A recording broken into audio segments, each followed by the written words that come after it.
Chapter 4 Lisa's Place. Cup then turned his attention to Lockhead.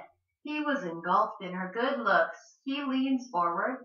He puts his hands on his cheek to rest his head, looking into her eyes, captivated by the color of her iris, gray with streaks of gold, surrounded by black. Said, "Now where were we?" Lockhead finished off her dirty martini and said, "You were about to get me another martini." Cup got up and took her glass to make another martini and reminded her of her place in her story, asking, "So did you take out the witch at the baseball game?" Lockhead walked around Coop's office admiring the little trinkets and ornaments, said, "No. Frankly, it was then the shit got ugly.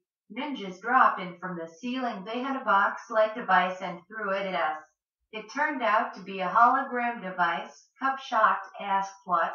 So was she the Offlander? Lockhead took a sip of her martini, said, "I have no idea, Coop. The bitch was crazy. I had trouble keeping up. At the baseball game in a private room of the hologram of Lisa said, 'I know who you were and I know what you did. I have your companions. They are unharmed for now.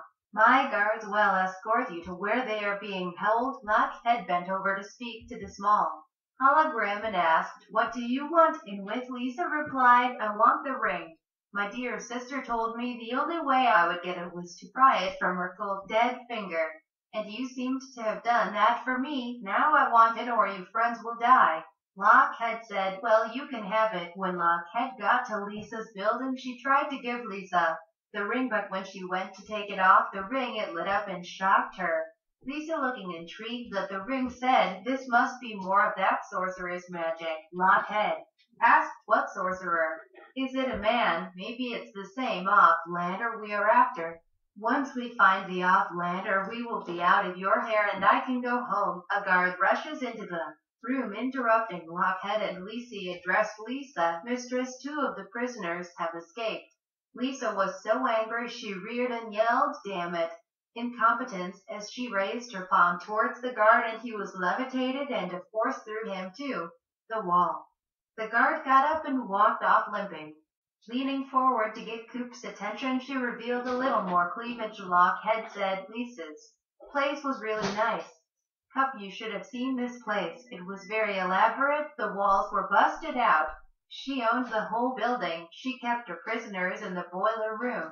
There were more than just my men in there. Some looked as if they'd been there for years. They had my communications officer tied to a chair and his equipment was scattered over the entire table." "How does this work? What does it do?" asked the guard, holding up a piece of equipment, pointing at the communications officer tied to a chair. The communications officer looked up at him and said, "I'm not telling you anything. I guess you're going to torture me now." The guard seemed intrigued, said, "Torture you? I never thought of that." "Torture him." The guards were happy to finally be able to use some of the new torture equipment. Was stopped in their tracks by Lisa as she stepped into the room with Lockhead. "Don't torture him. Leave him to me," she demanded. She turned to Lockhead and stated, "Okay, that ring is more powerful than I imagined. You find out who the saucer is and how to get the ring off, bring it back. Give it to me in my hand, then you can have your man back unharmed."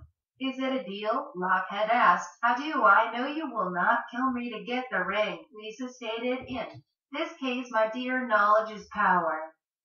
The power of the ring is nothing without the knowledge to wield it. Now, I'm going to give you 2 of my best guards. Here is the information on my sister and a bank card." Lockhead grabbed the data and the bank card, said, "I don't need them," as she walked out of the room. "Keep an eye on her anyway," Lisa told her men.